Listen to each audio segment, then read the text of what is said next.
বিসমিল্লাহির রহমানির রহিম। সম্মিলিত নন এনপিও স্কুল কলেজ মাদ্রাসা এনপিওভুক্তকরণের দাবিতে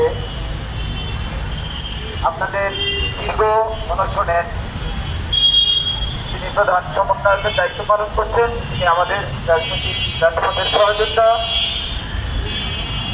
বাংলাদেশ কলেজ শিক্ষক সমিতির প্রেসিডিয়াম সদস্য এবং নন এনপিও শিক্ষক কর্মচারী ঐক্য জোটের আহ্বায়ক হিসেবে দায়িত্ব পালন করছেন। আমি প্রথমেই সুযোগ করে দেওয়ার জন্য ওনাকে আন্তরিকভাবে ধন্যবাদ জানাচ্ছি। পাশাপাশি যারা দীর্ঘদিন অনুসরণ করছেন আমার শিক্ষক ভাই বোনেরা, আপনাদেরকে আমি সংগ্রামী শুভেচ্ছা অভিনন্দন জানাচ্ছি। পাশাপাশি আপনাদের এই যৌক্তিক আন্দোলন, এই আন্দোলনের সাথে বাংলাদেশ কারিগরি শিক্ষক কর্মচারী ঐক্য জোট সহমত পোষণ করছেন। শুধু তাই নয়, আমি কিছুদিন আগে আপনাদের সাথে সহমত পোষণ করে আমি বক্তব্য রেখে গিয়েছিলাম। সেই দিন বলেছিলাম যে বর্তমান মাননীয় প্রধানমন্ত্রী জনাব তারেক রহমান আমাদের শিক্ষক কর্মচারী ঐক্য জোটের এক সমাবেশে বক্তব্য দিয়ে বলেছিলেন যে যদি বিএনপি সরকার ক্ষমতায় আসে তাহলে শিক্ষকদের দাবি দাওয়া নিয়ে রাজপথে নামতে হবে না। আজকে এই অনশনের সমাবেশ থেকে মাননীয় প্রধানমন্ত্রী জনাব তারেক রহমান এবং মাননীয় শিক্ষামন্ত্রী ডক্টর আলম এহসানুল হক মিলন ভাই সহ শিক্ষা সংশ্লিষ্ট অধিদপ্তরে যারা দায়িত্ব রয়েছেন সকলের প্রতি দৃষ্টি আকর্ষণ করছি এবং সকলকে বলে দিচ্ছি যে আজকে নন এনপিও শিক্ষক যারা রয়েছেন তাদের যেমনিভাবে শিক্ষাগত যোগ্যতা রয়েছে, তাদের যতটুকু কর্ম ঘন্টা রয়েছে, আমরা এনপিওভুক্ত শিক্ষকের ততটুকু শিক্ষাগত যোগ্যতা এবং কর্মঘণ্টা রয়েছে।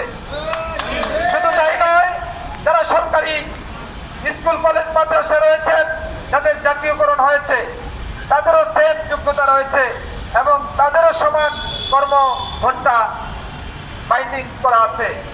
তাহলে কেন আমরা কেউ থাকবে সরকারি, কেউ থাকবে এনপিওভুক্ত, কেউ থাকবে নন এনপিওভুক্ত? এটা হতে পারে না।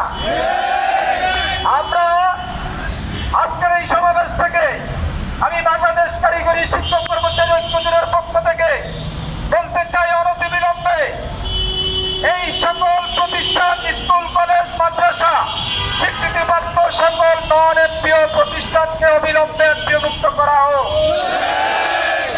আর যদি এনপিওভুক্ত করা না হয় তাহলে বাংলাদেশের সকল শিক্ষা প্রতিষ্ঠানগুলি আপনি বন্ধ করে দিন।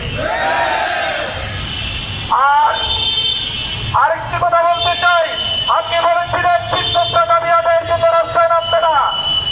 অতীব দুঃখের বিষয়, কেন আজকে আমাদের স্ত্রী সন্তান, আজকে আমাদের সংসার চালাতে কষ্ট হয়, আজকে আমাদের দাবি নিয়ে রাজপথে আসতে হয়? আপনি প্রধানমন্ত্রী হয়েছেন, আপনি নিশ্চয়ই এই শিক্ষকদের কাছে লেখাপড়া করেছেন। আপনি শিক্ষামন্ত্রী হয়েছেন, আজকের এই শিক্ষকদের কাছে আপনি লেখাপড়া শিখেছেন। আপনি বড় সচিব হয়েছেন, আপনি শিক্ষকদের হাতে করি, আপনি শিক্ষকদের কাছে শিক্ষা অর্জন করেছেন। আজকে এই আমার শিক্ষক ভাই বোনেরা আজকে দীর্ঘদিন এখানে আন্দোলন সংগ্রাম করছে তাদের ন্যায্য দাবি আদায়ের জন্য, কিন্তু আমরা কি দেখতে পাচ্ছি? বর্তমান সরকারের পুলিশ বাহিনী আপনাদের উপর নির্মম নির্যাতন করেছে, আপনাদের প্রোগ্রাম বাতিল